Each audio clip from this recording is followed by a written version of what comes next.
Hi, this is Paul. I want to do a video on what I'm sort of calling dread Christian nationalism, something akin to the dread pirate Roberts in The Princess Bride. In the wake of January 6, a lot of Christians, from evangelical moderates to what's left of the main line, have been talking a lot about the rise of Christian nationalism as if this is a new thing. I think this is exactly the opposite way of seeing it. I think it is the recession of Christian nationalism, at least in the forms that we are familiar with identifying, that is actually the big news of the last 50 or 75 years, not the other way around. And the strangeness of the Christian response to this is not so much the surprise that it's here, but rather the revisionist history where, usually in an attempt to sort of be the cultural defense attorney for Jesus and the church, we try to make it look better in the past. Now, see, when I talk this way, people don't quite know what to do, because they assume I should be holding up one side or another. And I think we're probably better off just trying to be as honest as we can about what Christianity looked like in past eras of American history and what it looks like now. Part of this difficulty has a lot to do with Protestantism at its heart. Why is a Protestant minister such a critic of Protestantism? Deep within Protestantism is very much a desire to go back to the sources, to go back to the original. Someone just sent me a video of the guy's name, Vin Armani, talking about Peterson and Joseph Campbell and psychedelics on a podcast. It was a very interesting conversation. It might show up in one of my videos. But the move again for him was, well, we have to get back to a more experiential Christianity, which would mean psilocybin or ayahuasca, and make Christianity purely experiential again, because in a way, once you have to read about it in a book, well, then it's sort of second order. That's a really interesting move, because in terms of theology, it in some ways mirrors neo-orthodoxy and Karl Barth. There's a lot of these strange similarities that pop up. And part of this has to do with Protestantism, because the heart of if the heart of the Orthodox and the Roman Catholic is continuity, apostolic succession, we don't change because we have it. The heart of Protestantism is we always have to get back to it because we're always losing it. But the it we're getting back to is never divorced from the now. And that's the peculiar thing about Protestantism. Now, in defense of Protestantism, it's at least possible that Protestants can perhaps be upfront about our contemporary cultural bondages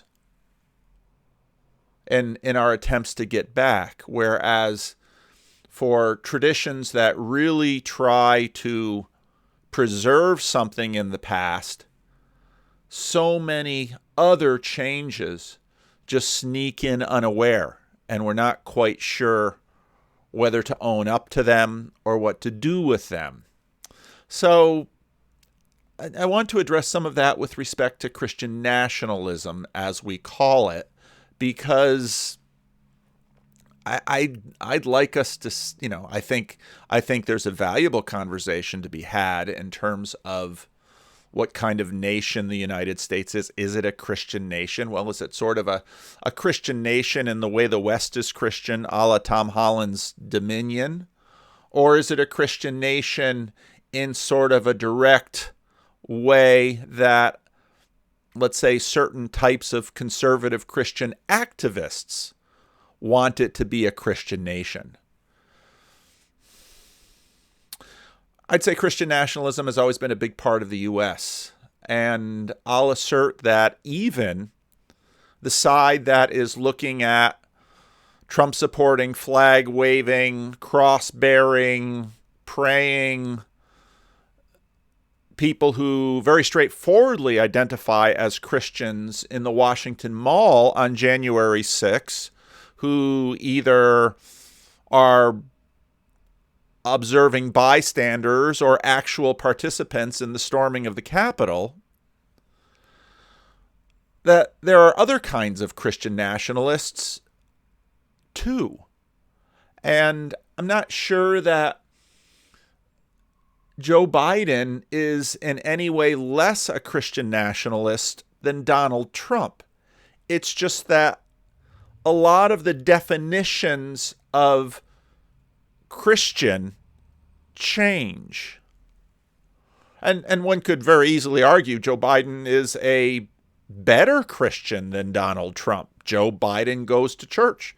Joe Biden is a Roman Catholic. And I had that conversation with Cal Zeldin and Brett Sockold. But the question is, what is Christianity? And that's to me, that's where Tom Holland's work and in some ways Jordan Peterson's work really comes to the center, because what we see is that, and I'm going to point out in this video, a bunch of different ages of Christians and types of Christians, each of which quite understandably relates their brand and version of Christianity to the nation and how that plays out. Now, this is a long story, far longer than even any of my lengthy videos could imagine. And so part of tracking this, we're going to need a little bit of orientation, and so I'm going to use George Marsden and George Marsden's work. George Marsden was a professor of history at Calvin College. I had the privilege of having him for one class. He went on to teach at a variety of other religious institutions and has been one of the, I think, most important historians charting the strange tale of what we mean by this word evangelical. And perhaps a place to start with this story is George Marsden's really amazing biography of Jonathan Edwards. To get into this point, it's difficult to know whether we should regard Edwards as an American, although he was born on this continent, or as British, because that would very much be how he would see himself. He is arguably one of the most important American theologians and early American philosophers. And his sermon, Sinners in the Hands of an Angry God, is still required reading in many high schools and colleges. And Edwards is a really important place to start, partly because of what the world looked like when he was there. 18th century Britons viewed their world as monarchical and controlled by hierarchies of personal relationships.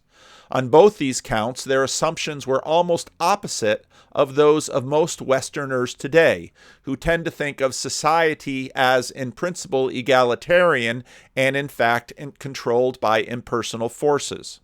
18th century British American society depended on patriarchy. One's most significant relationships were likely to be vertical rather than horizontal. Fathers had authority over families and households, the cornerstones of good order.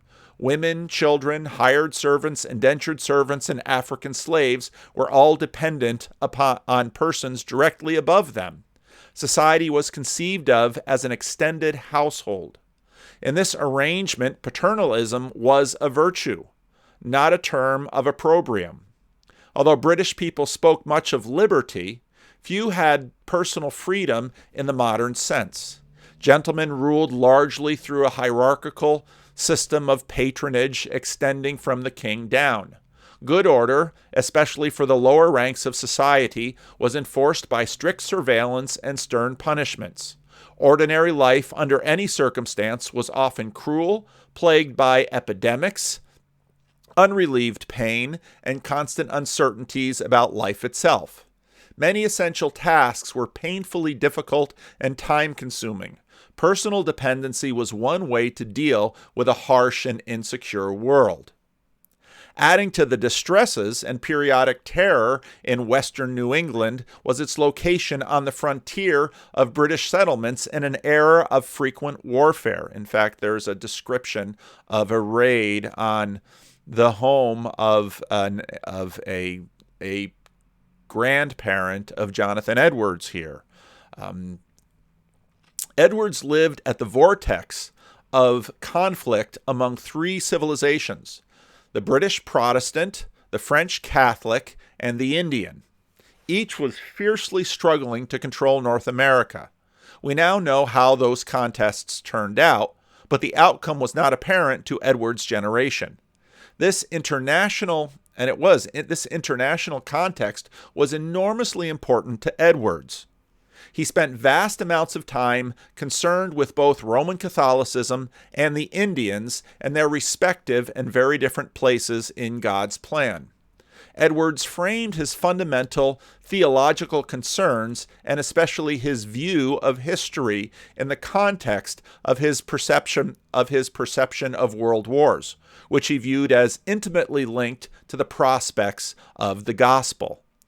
Now, Edwards here wouldn't consider himself an American nationalist. He was a British nationalist, but he very much tied his imagination of the future to the prospects of his particular subgroup within English history and their eventual dominance. That was in some ways where his hope was found. Was he in that sense a Christian nationalist? I would have to argue absolutely, but in some different ways. To make sense of Edwards' life, one must take seriously his religious outlook on his own terms. That might be said of any figure with strongly held views, but the point needs to be underscored regarding Edwards for several reasons. Because Edwards is associated with a number of living Christian traditions, current opinions about him are likely to be shaped by our reaction to these religious movements.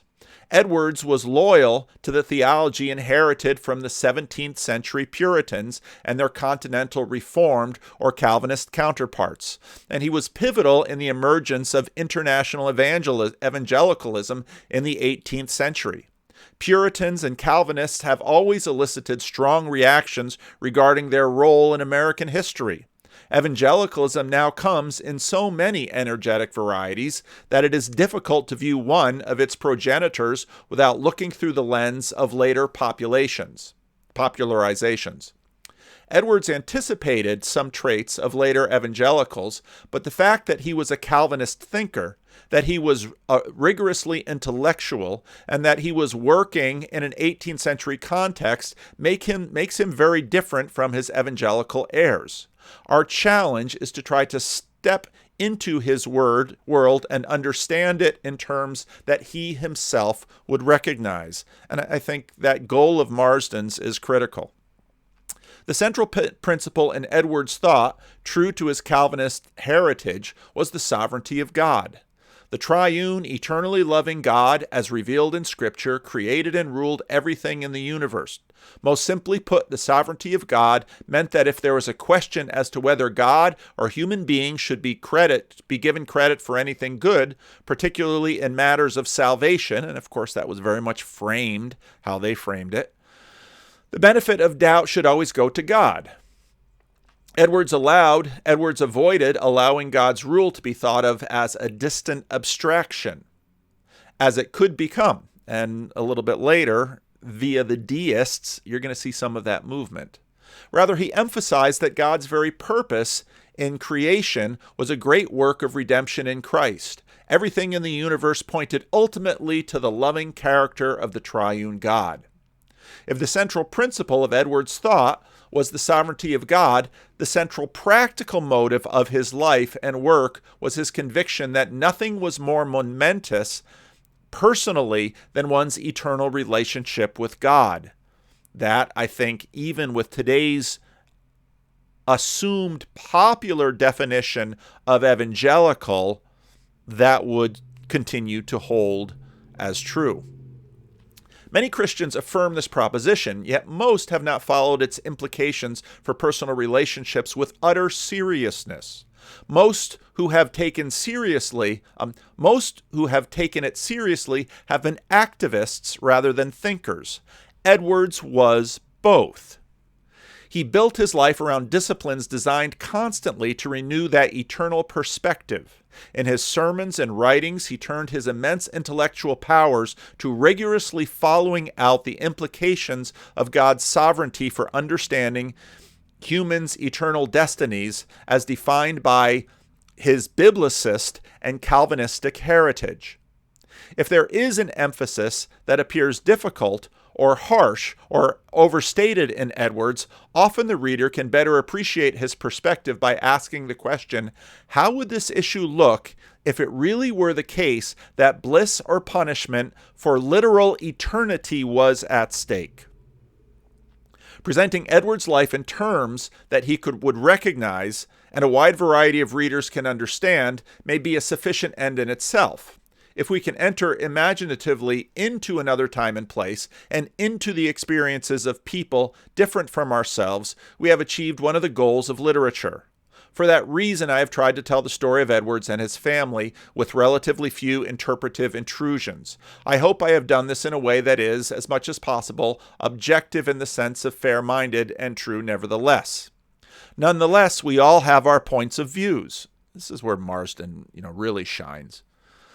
As one astute historian has recently reminded us, objectivity is not neutrality. Even the fairest observers have biases and blind spots. They have, and they ought to have, interests. The best way to deal with these universal phenomenon is to acknowledge one's point of view rather than posing as a neutral observer. That way, readers can take an author's viewpoint into account, discount it if they wish, and learn from it to the extent they can. At the same time, authors who are self-conscious about their point of view can use such self-knowledge to limit unintended or unfair warpings of the evidence to fit their perspectives. I jump ahead a little bit here. The largest theme concerns a question that has been near the center of American experience, but one that is not well integrated into our histories. How does a religion that claims universal and exclusive truth fit into a pluralist environment? In many ways, this is exactly the question that is at heart in our current anxiety over dread Christian nationalism. What is the truth? If you follow rebel wisdom and many of the other spaces that we're looking at, this is the question of sense-making. How can we make sense of a world that seems to be pulled in all sorts of different directions? This, of course, is not at all uniquely American issue. Arguably, it was also the central question for British culture in the first half of the 18th century. Much of the Enlightenment thought of that time was a direct reaction to the conflicting absolutist claims of the preceding era of deadly religious wars. In other words, go all the way back to my earlier videos, a big piece of the Enlightenment is trying to see, can we get a handle on confessionalisms that are tearing us apart? Can we find a firm footing someplace outside of at least the ancient preoccupation with the text. Maybe we can find it in reason. Maybe we can find it in nature, and therefore perhaps stop killing each other over conflicting interpretations of the Bible, which the Protestant Reformation obviously unleashed into Northwestern Europe. The most explosive issue in British politics was still whether the monarchy would remain Anglican or revert to Roman Catholicism, as it had been as recently as 1688 under James II. If Anglican, how should the nation treat Protestant dissidents, whose Puritan forebears had fought a holy war against the Anglican monarch in the 1640s, prospered under Cromwell's dictatorial Commonwealth in the 1650s, and been harshly repressed in the restoration of Charles II in the 1660s. In the early 1700s, all was hardly forgotten, or in many cases forgiven.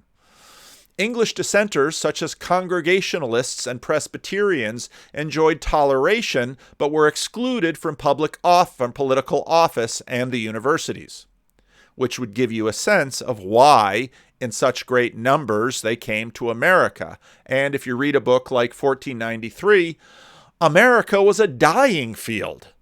People died of starvation, Indian attack, and whenever England went to war with France, well, that spilled over into the American continent as well. In Scotland, joined with England to form the United Kingdom in 1707, the established church was Presbyterian.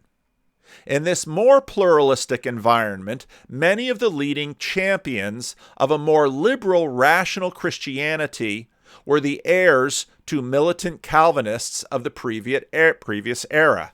And so now we see the continued rise of this liberal, rational Christianity, which is developing in the UK and which will come over to the Americas. And we're going to see that alongside of the heirs of the Puritan tradition, as many of them sort of get swept up into that as well when we take a look at the next book we'll be looking at. Edwards came of age at a time and place that would give him an acute sense of juxtaposition of old and new outlooks in this revolution taking place in British culture. The son of a strict Calvinist pastor in the river town of East Windsor, Connecticut, Edwards grew up in a world where many of the ways of the 17th century New England Puritans were preserved pretty much intact. 17th century Puritanism, in turn, was in many respects closer to the world of medieval Christendom than it was that of even 19th century America. Now, that's really important to think about. But medieval Christendom Protestantly, okay? Because generally speaking, we think of medieval Christendom, we think of Roman Catholicism. But what these groups had done, moving to America, is establish their own kingdom of God there in the new land. And they intended and expected that their successful kingdoms would inherit the earth. They were in many ways Christian nationalists, very much at war with trying to convert the Indians and trying to beat the French, and really trying to convert the Indians better than the French were, because the Jesuits were there. The French in some ways had a little bit of an advantage because the French were sort of trapping and doing some of those things. They didn't come over in the same numbers that the English did, and so they weren't in such competition with the Indians for land and for all of those issues. And again, that whole history is just enormously complex. Puritanism was part of an international Calvinist movement to reform Christendom. And so coming over to America, in a sense, you had a blank slate. Well, it wasn't exactly blank. Well, of course, we know that now that again, read a book like 1493, that the pandemics went through.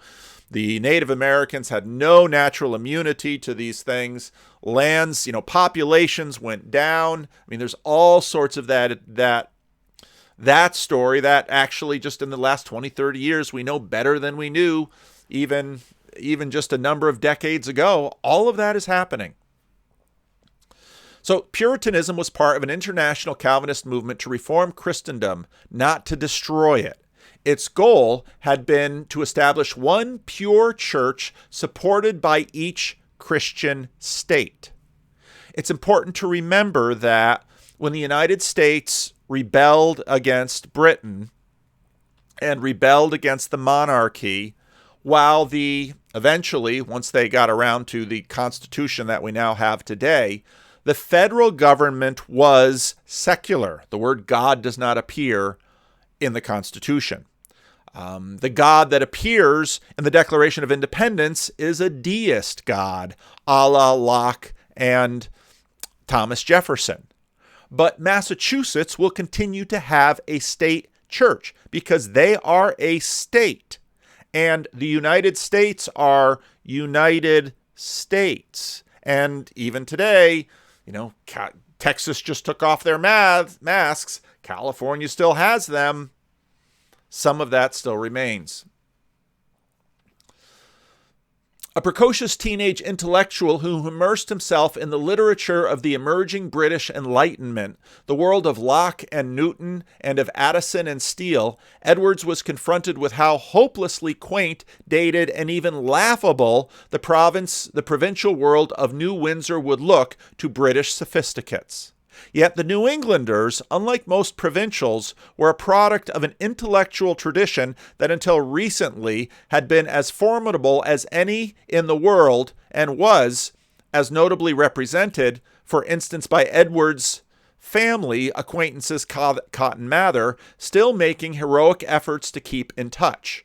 Now, if you read Neil Postman's Amusing Ourselves to Death, you get a sense of that, because Neil Postman goes to great lengths to talk about this same geographic period and the literacy rates that were better than just about any place else in the world. A bit later after this, boys and girls of Puritans were giving really good education, often education at home.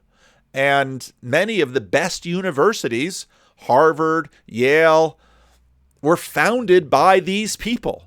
They felt themselves a little bit far away from the center of the world, which was England, but what they lacked in geography, they made up for in effort. Jonathan, after an early intellectual and spiritual crisis, emerged intensely committed to demonstrating how his heritage was not only viable, but the answer to all the questions posed by the new world of his day.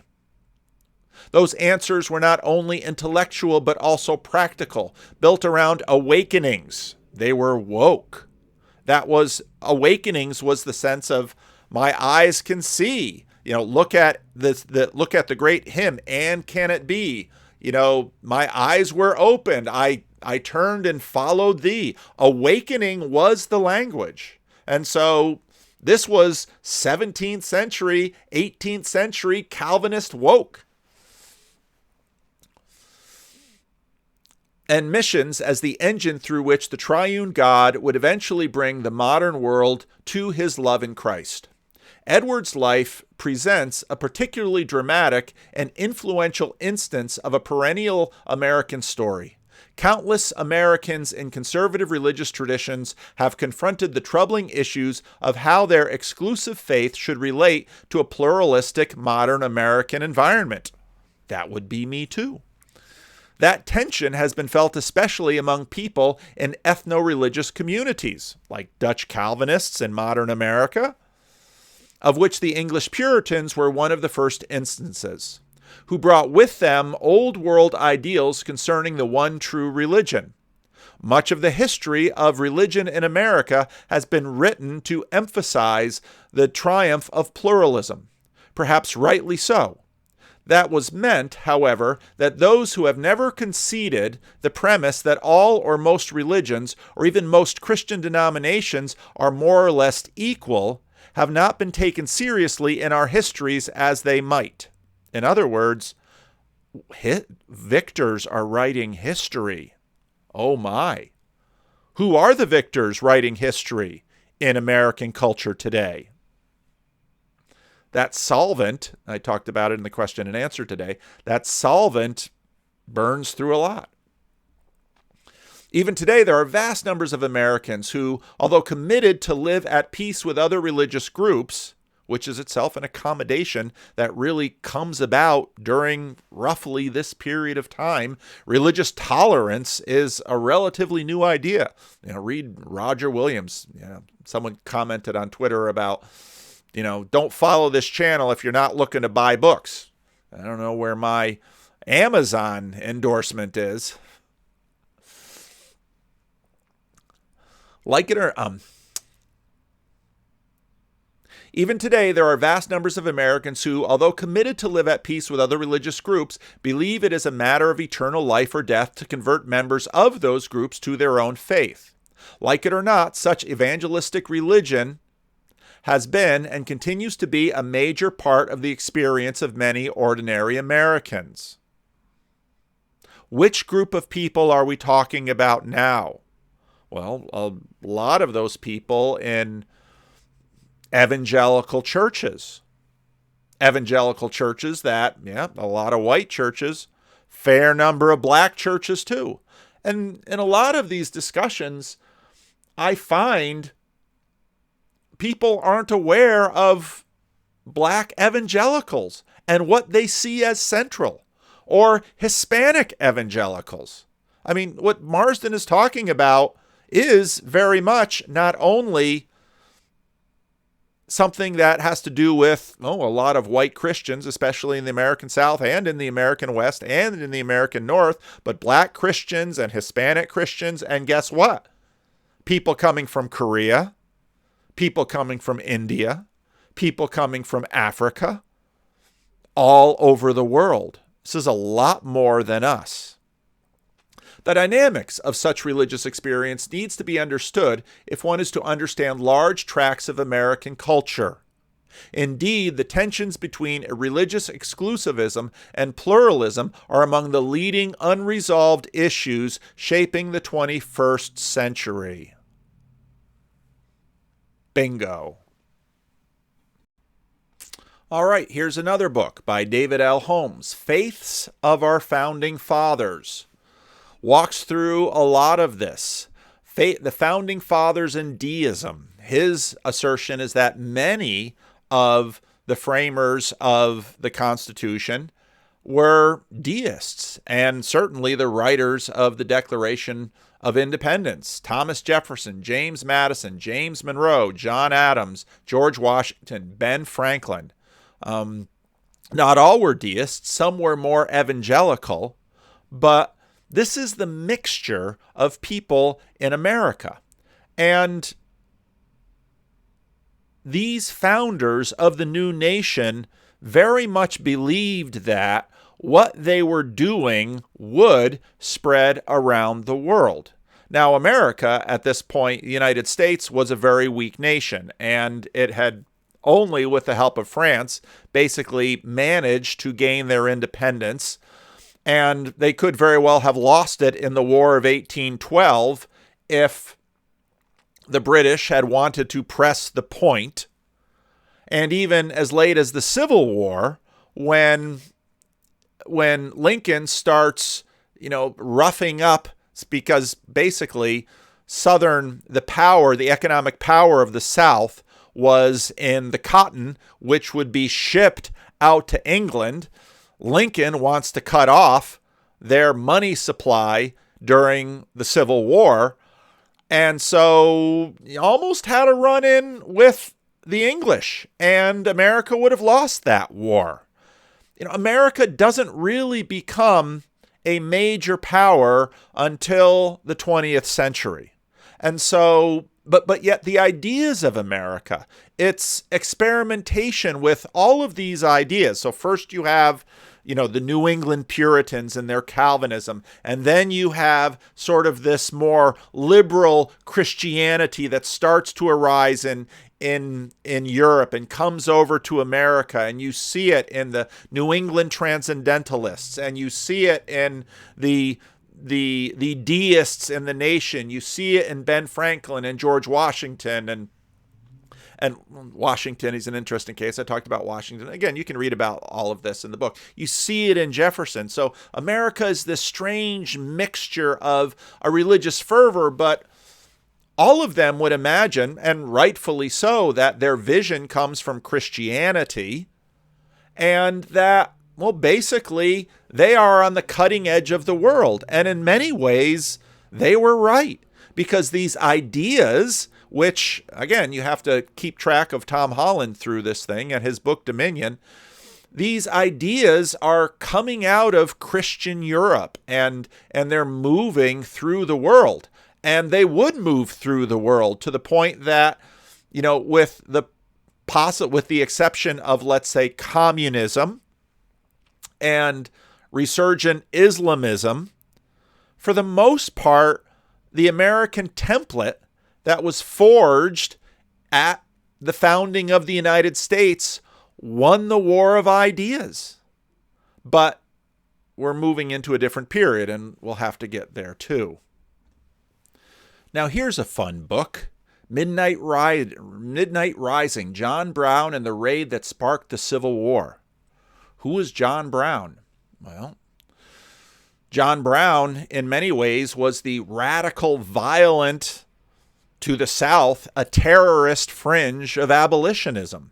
The family descendants that would come from Jonathan Edwards would the Beechers, Madeline Beecher Stowe, Uncle Tom's Cabin, these would have a profound effect on what to do with the constant question of American slavery. And if you want to read about a true believer who would not hesitate to shed blood, read John Brown. Was John Brown a Christian nationalist? Yeah. It's bringing in the kingdom of God. Listen to the Battle Hymn of the Republic. Read the lyrics.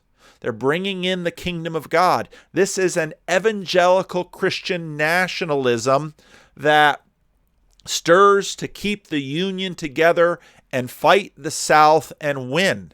And this sort of northern evangelicalism is, in fact, one might argue, the dominant religion that carries the day. But you still have New England transcendentalists, and increasingly you've got Roman Catholics that are now coming to the United States in the 1830s. There's a lot going on. But was John Brown a Christian nationalist? I would have to say so.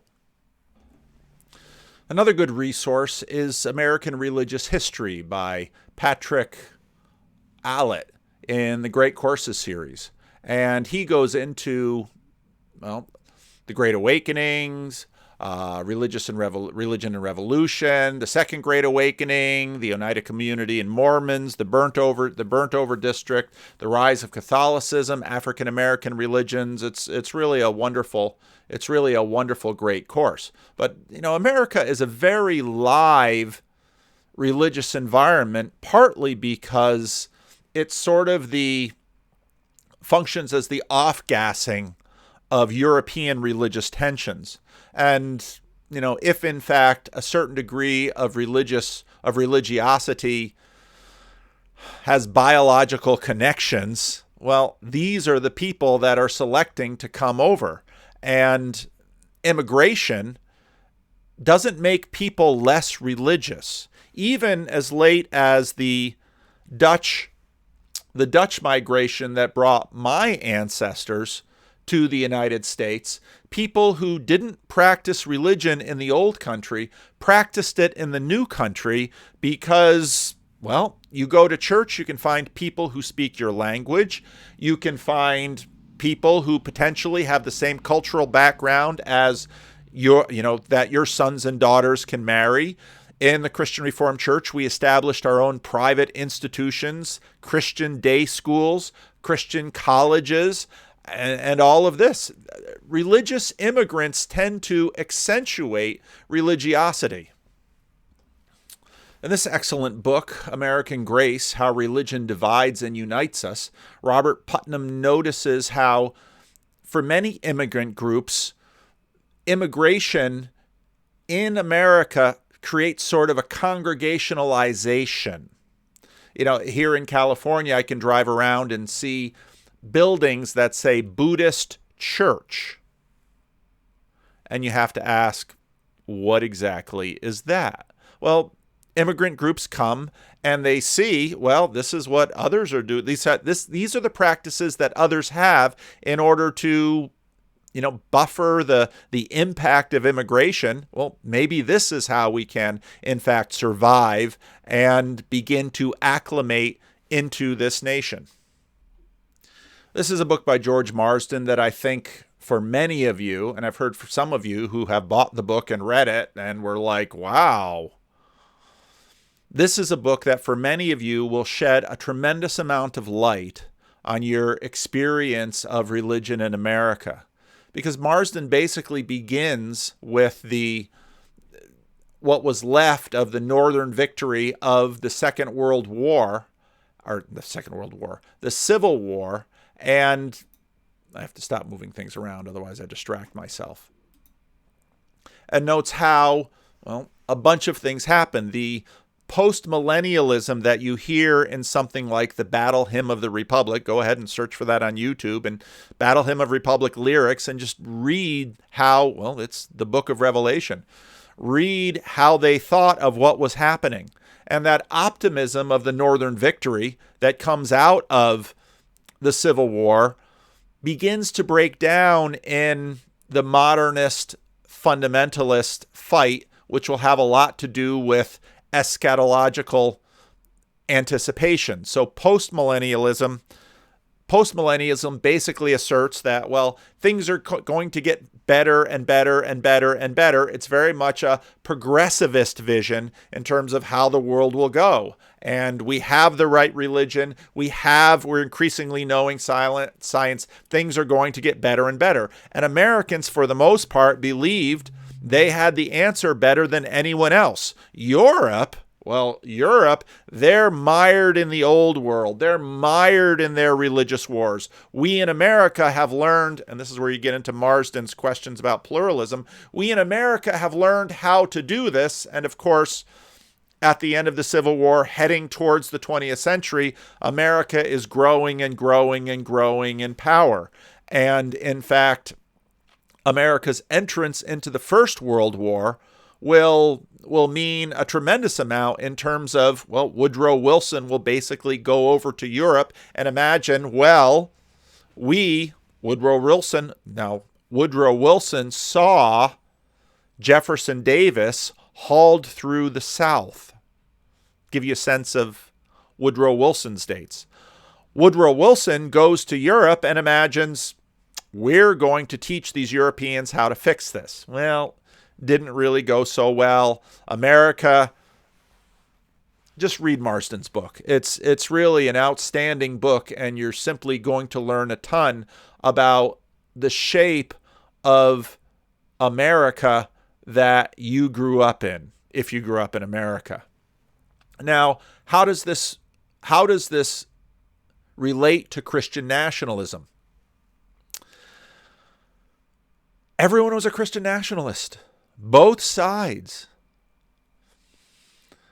Pluralism, yeah, but Christianity, absolutely. But what you begin to see in the modernist fundamentalist split is a pretty significant splitting. And again, this is mostly within white America of your definition of Christianity. What does it mean to be a Christian? Now, Marsden's definition of evangelical still held, but in the modernist strain, this begins to weaken. This book might shed a lot of light for those of you who are living in Europe. The Great and Holy War, How World War I Became a Religious Crusade by Philip Jenkins. I didn't know hardly any of this until I had read this book. But it's a dramatic book when you look at, really sort of the fever pitch of modernist Christendom and how, in some ways, the First World War simply shreds it. You'll find angelic appearances, miracles, Now, to many, it would appear that, well, all of the major combatants in Europe are Christian nations. But what kinds of Christians? You've got French Roman Catholics. You've got Germany, which is part Lutheran and part Roman Catholic. You've got England that still has a degree of anxiety over their Catholicism, but Anglicanism has sort of settled down a bit by this point. So it's a tremendously important subject, because from our point of view, we tend to look back, and almost every treatment of the First World War that I have heard, including What's His Head's podcast that did the First World War recently, almost all treatments of the First World War see it basically through secularity. But secularity is in many ways a critical result of the First World War. The nations going into this war were deeply religious, and there was an extreme confidence in terms of the religious aspect with which they went into the war. But of course, the war was just a complete disaster. And then, of course, Woodrow Wilson coming over to try to fix everything after the war also didn't work. And then, of course, you've got the miserable between war period, and then the Second World War, and the rise of communism in Russia at the end of the First World War, and then, of course, the rise of the Nazis in between the wars. Here's another Marsden book for you, The Twilight of the American Enlightenment, 1950s and the Crisis of Liberal Belief. As I've said many times before, American church attendance reaches its peak in the Cold War. America, during the Cold War, was a deeply Christian nationalist nation. One nation under God comes in during the Eisenhower administration. God gets on the coinage during the Eisenhower administration. The 1950s and early 1960s until Vietnam, this was Christian nationalism.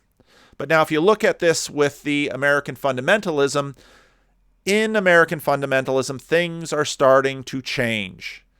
The mainline church had their peak during the Cold War.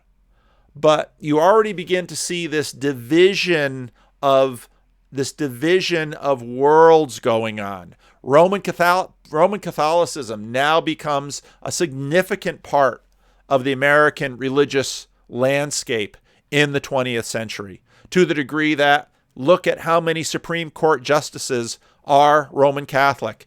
We have 2 Roman Catholic presidencies. Well, let's see. I was born in July. JFK was killed in November. So just get 2 Roman Catholic presidents into my lifetime. Roman Catholicism has had a big impact on America. America, especially during and after the Second World War, became the promised land for Judaism. Immigration to America of other peoples happens during this period. The pluralism that Marsden talks about really gets accentuated during this period, but America is self-confident. I didn't do any commentary on this video with Ayaan Hirsi Ali with Jordan Peterson, but I did watch it and I did find some interesting things in it. One of the things that she notes, which was fascinating to me, and again, you can listen to the video and find out her story. She goes to the Netherlands and it's a revelation to her. She doesn't have to marry the man her father wants her to marry. She can live a very different life. And one of the things that she's very upset with is that this liberal European world doesn't have the self-confidence to, and it's very interesting where she goes, basically indoctrinate its immigrants into their way of life. But she's not really talking Christianity. She's talking a certain way of life that I think could be rightly understood as secular nationalism. Or, now, of course, she's quite anti-woke, but secular nationalism and secularism is in many ways sort of Christianity light. This article I've referred to a considerable amount. In fact, I read the article in one of my videos, how the civil rights movement converted white liberal Protestants to secularism. Question is, how non-Christian is secularism really? And again, this is where Tom Holland's work comes in, because it's sort of, as Tom Holland says, Christianity light. It's not really from the Greeks. It's not really from the Romans. There's a great bit of mixing of traditions and processes through here. But what really gets dislocated in this movement is the church as institution, which, at least for white liberal Protestants, not so much the black church, but for white liberal Protestants, who needs the church when you have your politics? Who needs the church when you have the ideas and ideals of your mostly liberal, and you can look at that both ways, your mostly liberal Protestantism, and that pretty much becomes your religion. On the other side of the equation is, well, this movement, the born again. Now, which movement are really heirs of Jonathan Edwards, Thomas Jefferson, William Jennings Bryan, the Battle Hymn of the Republic, John Brown, Woodrow Wilson? You see, there are these splits that happen. And so Charles Colson, of course, quite famously, hatchet man for Richard Nixon. And as his world falls apart, as Charles Colson begins to realize that Richard Nixon isn't going to take the fall for him or protect him, that Richard Nixon is getting increasingly paranoid, that, well, he's going to go to jail. But Chuck Colson has met someone, and not a woman, a man, and Chuck Colson has an awakening. He has a born again experience. And it's in the 70s, of course, where to be born again becomes a new thing. Jimmy Carter, front page of Time magazine, born again. And again, you look at that and say, well, was Jimmy Carter a Christian nationalist? You really have to think that through. And you really have to ask yourself, what do we mean by these terms? Because, of course, Jimmy Carter, Democratic president, one-term president, didn't do that well in some ways. Ronald Reagan, not a church-going man, born again, not so much, but becomes the flag holder of a new movement in the Republican Party.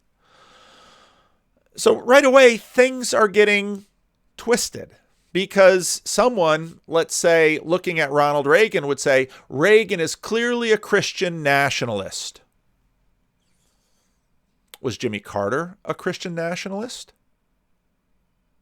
In what ways?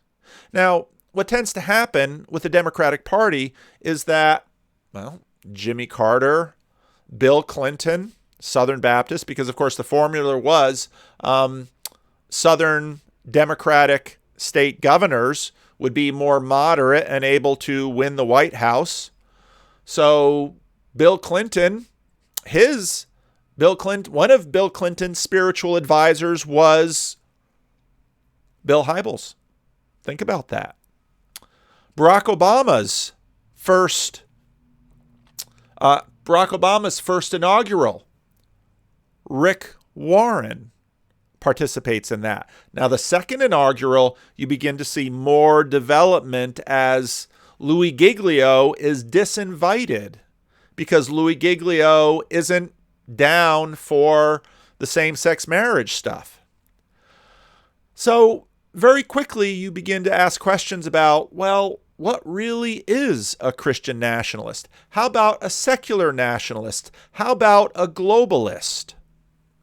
Well, these things are going to get really complicated because, I just read a news piece about how, in some ways, Biden is undoing some of Trump's immigration practices, which is, in the eyes of some, going to bring a new wave of immigrants into the country.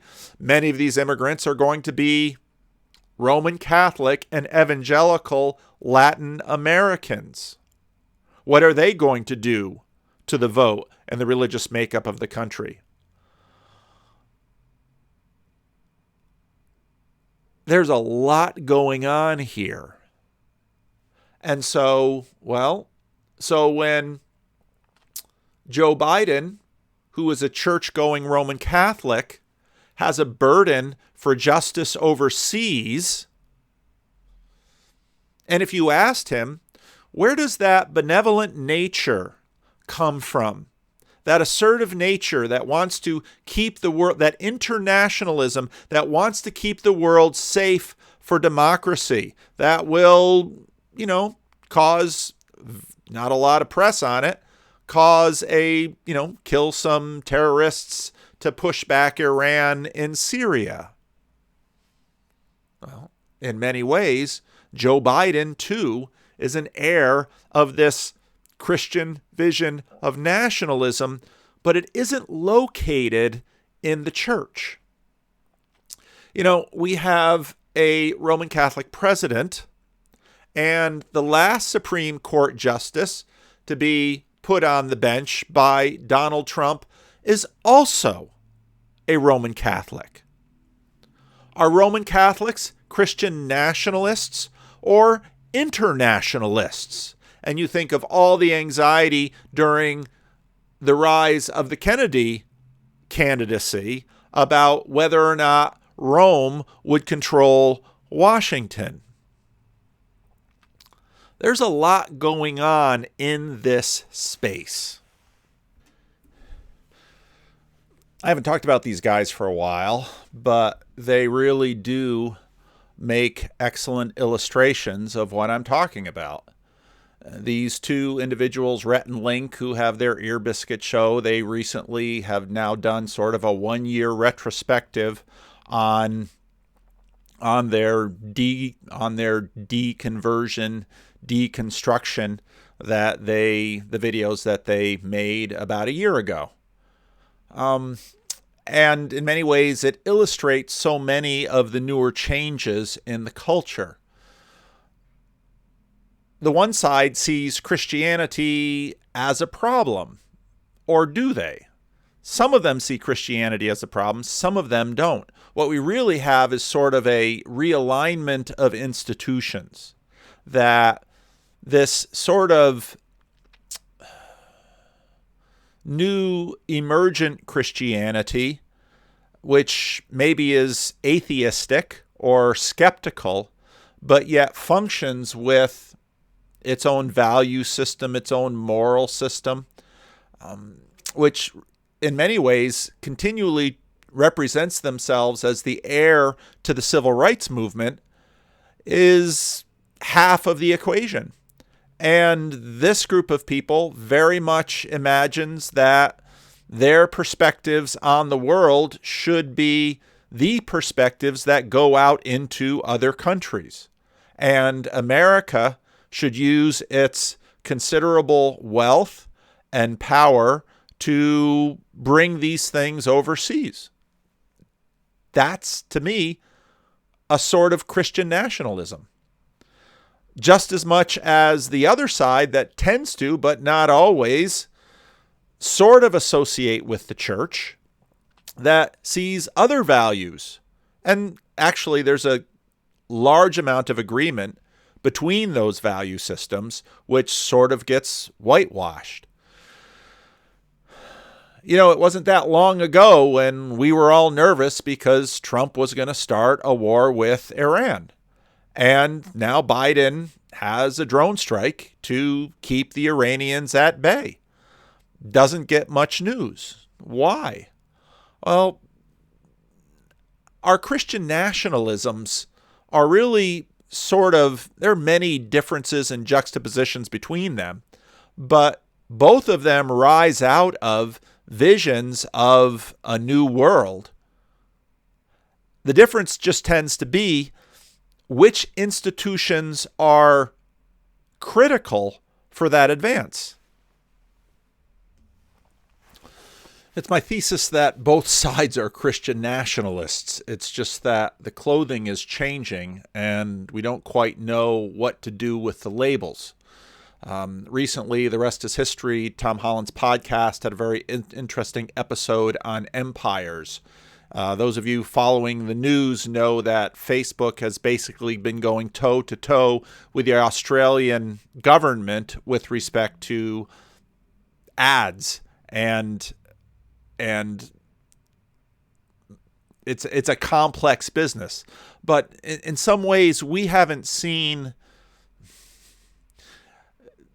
If you look at the history of, let's say, American corporations, let's say fruit corporations in Latin America, American corporations have, certainly had predatory practices around the world, but Australia's a pretty significant government for a corporation like Facebook to really take on. Google caved, but Facebook has held their ground. And it's a very interesting fight to see shaping up. And it makes you wonder what kinds of empires we're really going to see in the future. The 20th century saw the rise of the American empire, but it was no longer in the empire's interest to hold land in the way that, let's say, the British Empire colonized and held land. America tends to do its colonization through business and values and ideas. So what we sort of have is a Christian internationalism on the left. That's a new imperialism, but it sort of is under a certain cloak that says empire, me. And of course, the Chinese are now sort of the rivals in this. It's progressivist. It's really post-millennial in many ways because it imagines, well, with technological and political progress, no longer sort of religious progress, but then you can see someone like, really, I got to look up her name. You have Marianne Williamson running for president as a Democrat. Now, you can see parallels here. There are conservative women evangelicals that have produced some pretty significant platforms, but hers would very much be a spiritual movement. And as Ross Douthat noted in his conversation with Stephen Smith and Isabel Burton, I think that's her name, in the 19th century, she would have started a church. She could have been the next Mary Baker Eddy. But in this context, what platforms does she use? It's not a church platform. She uses the platforms of Google, Facebook, Twitter, all of these platforms. So I would argue it is a version of Christian nationalism or internationalism or a sort of covert Christian imperialism. That would certainly be how Muslim countries would view it. Now, on the other side, well, before I get there, part of the difficulty of that group is in fact that their value system, and again, I think Jonathan Peugeot's video, Parasitic Storytelling, is a revelation. Because if we're trying to figure out sense-making in this age, the question of parasitic quality is actually extremely important. In a skeptical age, we're having difficulty seeing the stars. But what we can see is that any ideology that can only endure and procreate dependent upon a host is in trouble. And you can see this with, say, the new woke ideology. Tech giant, if you want to lump capitalism in with all of the other bad things, products of Christianity that must go, I would argue that it's sort of tough finding capitalism in the Bible. Tech giants are not going to give up being capitalist. Apple, Google, Facebook, Amazon, and this brings me back to Greg Hurwitz. Now, I know a lot of Jordan Peterson's fans don't care much for Greg Hurwitz or his politics. He's part of the Democratic Party. But, part of what he says in this video, I think, is very, very true. It's tough not to find anyone who could be a better picture for white privilege than Gavin Newsom. And Hurwitz basically says he wraps himself in a certain ideology as a way to sort of deflect. And Hurwitz's assertion is that this is basically a strategy by which Gavin Newsom can continue to move in this particular way. But it's fundamentally a parasitic relationship. Tech giants are going to be capitalist. Gavin Newsom is going to keep his great wealth. Can woke Puritans not continue to be subject to purity challenges? I catch articles on Twitter about the racism of NPR, and this part of the difficulty, if your system is fundamentally parasitic, as Jonathan lays out. I don't think Gad Saad had any real grasp on. He talked quite a bit about parasitic with his conversation with Peterson, but I think it's Peugeot that has the handle on it. You're going to need a foundation in order to build on something, and it can't be rebel. It can't be anything parasitic. It's going to have to be something that stands on its own. If you have to continue to prop up your host and keep your host as a boogeyman, well, you're never going to be able to be rid of your host. You've just got a symbiotic relationship with it. And at some point, people are going to look at, after you've drained the host dry, you're just going to look at each other to feed off of. And you can't go anywhere with it. And again, I think Jonathan Peugeot's vision of this is just dead on right. Part of the problem there in the way that it's parasitic is that meaning is derived from the religious activism. Now, it's not portrayed as religious activism, but increasingly it's just seen and revealed to be religious, even by atheists who look at it and don't have any other word for it. But on the Christian side, I mean, it's sort of, and this is why I say the big story is not that there are Christian nationalists. There have always been Christian nationalists in America. America is in some ways the contemporary poster child of Christian nationalism. It's just that only one side knows it, and the other side sort of denies it, but it's post-Christian. I mean, again, the labels are the difficulty here.